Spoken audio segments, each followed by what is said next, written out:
वक्त पड़े तो हमारी गर्दन भी कटाएंगे, वक्त पड़े तो नबी के लिए अपने बच्चों को भी कटा देंगे। इस वीडियो को खूब शेयर करें, खूब शेयर करें। आपको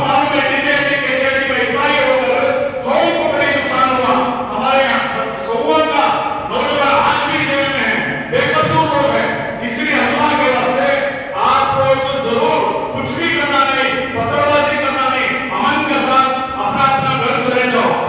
ಮೈಸೂರಿನ ಉದಯಗಿರಿ ತಣ್ಣಗಾಗಿದೆ, ಒಬ್ಬ ಸುರೇಶನ ಬಂಧನವಾಗಿದೆ. ಆದರೆ ಇನ್ನೊಂದು ಕಡೆ 60ಕ್ಕಿಂತಲೂ ಅಧಿಕ ಮುಸ್ಲಿಂ ಯುವಕರನ್ನು ವಶಕ್ಕೆ ಪಡೆಯಲಾಗಿದೆ, ಹಲವರನ್ನು ಬಂಧಿಸಲಾಗಿದೆ. ನೂರಾರು ಯುವಕರು ಭಯದಲ್ಲಿದ್ದಾರೆ, 10 ಮನೆಗಳು ಆತಂಕದಲ್ಲಿವೆ. ನಿಜಕ್ಕೂ ಮುಸ್ಲಿಂ ಸಮುದಾಯದ ಪ್ರತಿಕ್ರಿಯೆ ಹೀಗಿರಬೇಕಿತ್ತ? ಸುರೇಶ್ ತನ್ನ ಚಿತ್ರದ ಮೂಲಕ ಪ್ರವಾದಿಯನ್ನು ಮತ್ತು ಇಸ್ಲಾಮನ್ನು ನಿಂದಿಸಿದ್ದಾನೆ ಎಂಬುದಕ್ಕೆ ಮುಸ್ಲಿಂ ಸಮುದಾಯ ಕೊಡಬೇಕಾದ ಉತ್ತರ ಹೇಗಿರಬೇಕಿತ್ತು? ಮುಸ್ಲಿಂ ಸಮುದಾಯದ ಮೌಲ್ವಿಗಳು ಮತ್ತು ನಾಯಕರು ಸಮುದಾಯಕ್ಕೆ ಯಾವ ಮಾರ್ಗದರ್ಶನ ನೀಡಬೇಕಿತ್ತು? ಜಸ್ಟ್ ವಿಶ್ಲೇಷಣೆ ಮಾಡೋಣ. ಅದಕ್ಕಿಂತ ಮೊದಲು ಒಂದು ವಿನಂತಿ, ಸನ್ಮಾರ್ಗ ನ್ಯೂಸ್ ಚಾನಲನ್ನು ನೀವು ಈವರೆಗೂ ಸಬ್ಸ್ಕ್ರೈಬ್ ಮಾಡಿಲ್ಲದೇ ಇದ್ದರೆ ದಯವಿಟ್ಟು ಈಗಲೇ ಸಬ್ಸ್ಕ್ರೈಬ್ ಮಾಡಿ. ಸನ್ಮಾರ್ಗ ನ್ಯೂಸ್ ಚಾನಲ್ನ ಎಲ್ಲ ಕಾರ್ಯಕ್ರಮಗಳನ್ನು ನೀವು ವೀಕ್ಷಿಸಿ ನಿಮ್ಮವರಿಗೂ ಹಂಚಿಕೊಳ್ಳಿ. ಮಾತ್ರ ಅಲ್ಲ, ಅವರಲ್ಲೂ ಸಬ್ಸ್ಕ್ರೈಬ್ ಮಾಡುವಂತೆ ಹೇಳಿ. ಸುದ್ದಿಗಳ ಸಂತೆಯಿಂದ ಸತ್ಯ ಸುದ್ದಿಯನ್ನು ಹೆಕ್ಕಿಕೊಡೋದಕ್ಕೆ ನಿಮ್ಮ ಈ ಬೆಂಬಲ ಬಹಳ ಅಗತ್ಯ. ವೀಕ್ಷಕರೇ, ಇದು ಎಡಿಟರ್ಸ್ ಪಿಕ್.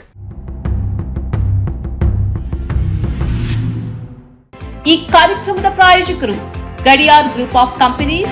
ಮುಸ್ಲಿಂ ಸಮುದಾಯ ಪ್ರವಾದಿ ಮುಹಮ್ಮದರನ್ನು ಪ್ರಾಣಕ್ಕಿಂತ ಹೆಚ್ಚು ಪ್ರೀತಿಸುತ್ತೆ ಅನ್ನೋದು ಧರ್ಮದ್ವೇಷಿಗಳ ಗುಂಪಿಗೆ ಚೆನ್ನಾಗಿ ಗೊತ್ತು. ಆದ್ದರಿಂದ ಈ ಸಮುದಾಯವನ್ನು ರೊಚ್ಚಿಗೇಳುವಂತೆ ಮಾಡಬೇಕಾದ್ರೆ, ಕಾನೂನು ಕೈಗೆತ್ತಿಕೊಳ್ಳುವಂತೆ ಮಾಡಬೇಕಾದ್ರೆ ಮತ್ತು ಜೈಲಿಗೆ ಹಾಕಬೇಕಾದ್ರೆ ಪ್ರವಾದಿಯನ್ನು ನಿಂದಿಸಿದರೆ ಸಾಕು ಅನ್ನೋದು ಅವರಿಗೆ ಚೆನ್ನಾಗಿ ಗೊತ್ತು. ಈ ಕಾರಣದಿಂದಲೇ ಆಗಾಗ ಪ್ರವಾದಿಯನ್ನು ನಿಂದಿಸುವ ಘಟನೆಗಳು ಈ ದೇಶದಲ್ಲಿ ನಡೀತಾನೇ ಇವೆ. 4 ವರ್ಷಗಳ ಹಿಂದೆ DJ ಹಳ್ಳಿ KJ ಹಳ್ಳಿಯಲ್ಲಿ ಇಂಥದ್ದೇ ಒಂದು ಪ್ರಕರಣ ನಡೆಯಿತು. ನವೀನ್ ಎನ್ನುವ ವ್ಯಕ್ತಿ ಪ್ರವಾದಿಯನ್ನು ನಿಂದಿಸಿ ಒಂದು ಪೋಸ್ಟ್ ಹಾಕಿದ. ಆದರೆ ಅದಕ್ಕೆ ಮುಸ್ಲಿಂ ಸಮುದಾಯ ವ್ಯಕ್ತಪಡಿಸಿದ ಪ್ರತಿಕ್ರಿಯೆ ಎಷ್ಟು ಕೆಟ್ಟದಾಗಿತ್ತು ಅಂದರೆ, ಇವತ್ತಿಗೂ 100ಕ್ಕಿಂತಲೂ ಅಧಿಕ ಮುಸ್ಲಿಂ ಯುವಕರು ಜೈಲಲ್ಲಿದ್ದಾರೆ. ನೂರಾರು ಮನೆಗಳು ಇವತ್ತೂ ಕೂಡ ಸಂಕಷ್ಟದಲ್ಲಿವೆ. ದುಡಿಯುವ ಪ್ರಾಯದ ಯುವಕರು ಜೈಲಿಗೆ ಹೋಗೋದಂದರೆ ಮತ್ತು ಕೇಸುಗಳನ್ನು ಮೈಮೇಲೆ ಎಳೆದುಕೊಂಡು ನಡೆದಾಡುವುದೆಂದರೆ ಅದು ಮನೆಯನ್ನು ಹೈರಾಣಗೊಳಿಸುತ್ತೆ.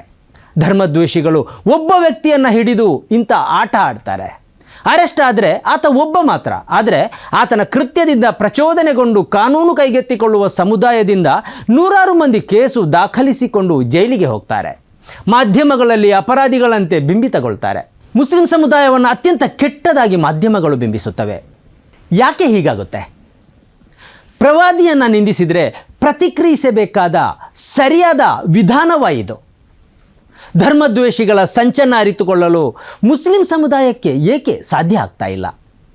ಧರ್ಮದ್ವೇಷಿಗಳು ಹೆಣೆದ ಬಲೆಗೆ ಮತ್ತೆ ಮತ್ತೆ ಮುಸ್ಲಿಂ ಸಮುದಾಯ ಬೀಳುತ್ತಿರುವುದೇಕೆ?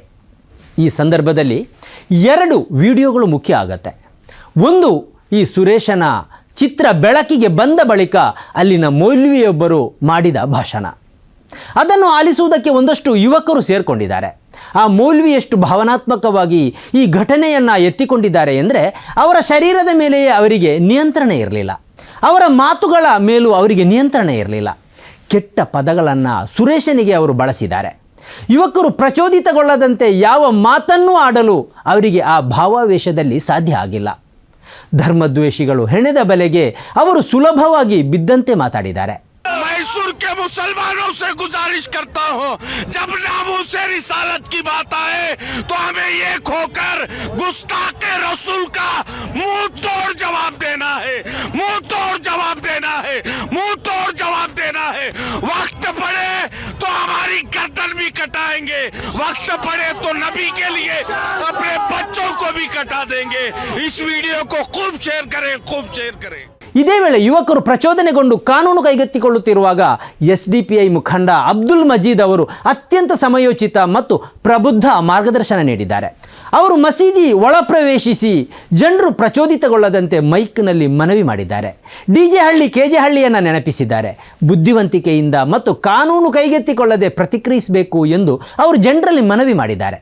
ಒಬ್ಬ ನಿಜವಾದ ಜನನಾಯಕ ಮತ್ತು ಸಮುದಾಯ ಪ್ರೇಮಿ ಏನು ಮಾಡಬೇಕೋ ಅದನ್ನು ಅವರು ಬಹಳ ಚೆನ್ನಾಗಿ ಮಾಡಿದ್ದಾರೆ. नौजवान साथियों, होश से काम लें, जो भी कार्रवाई करना है हम लोग करेंगे। और अब गुजारिश करता हूं, अपने आप को ग्राम को चले जाओ। तुम्हारे सबसे ज्यादा जिम्मेदारी हम लोग को है। हम देखो,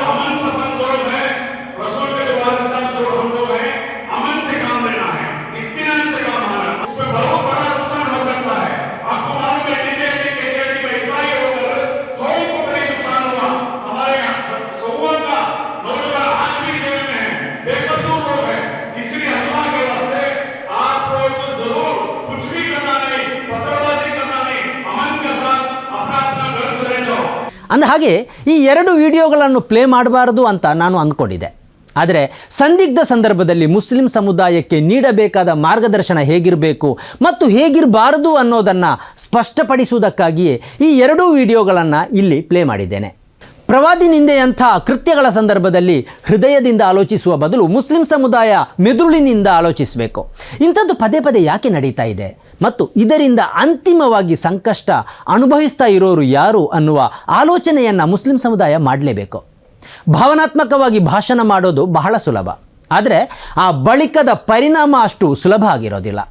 ಮುಸ್ಲಿಂ ಸಮುದಾಯದ ತಪ್ಪುಗಳಿಗೆ ಮತ್ತು ಅವರನ್ನು ಅಪರಾಧಿಗಳಂತೆ ಬಿಂಬಿಸುವುದಕ್ಕೆ ಕಾದು ಕುಳಿತಿರುವ ಗೋಧಿ ಮೀಡಿಯಾಗಳಿಗೆ ಆಹಾರವಾಗದಂತೆ ಮುಸ್ಲಿಂ ಸಮುದಾಯಕ್ಕೆ ಮಾರ್ಗದರ್ಶನ ನೀಡಬೇಕಾಗಿದೆ. ಸಂಚುಗಳನ್ನು ವಿವೇಕದಿಂದ ಎದುರಿಸಬೇಕೇ ಹೊರತು ರಟ್ಟೆ ಬಲದಿಂದಲ್ಲ. ಕಾನೂನನ್ನು ಕೈಗೆತ್ತಿಕೊಳ್ಳೋದು ಅಪರಾಧ. ಅದನ್ನು ಯಾವ ಕಾರಣಕ್ಕೂ ಸಮರ್ಥಿಸಲೇಬಾರದು.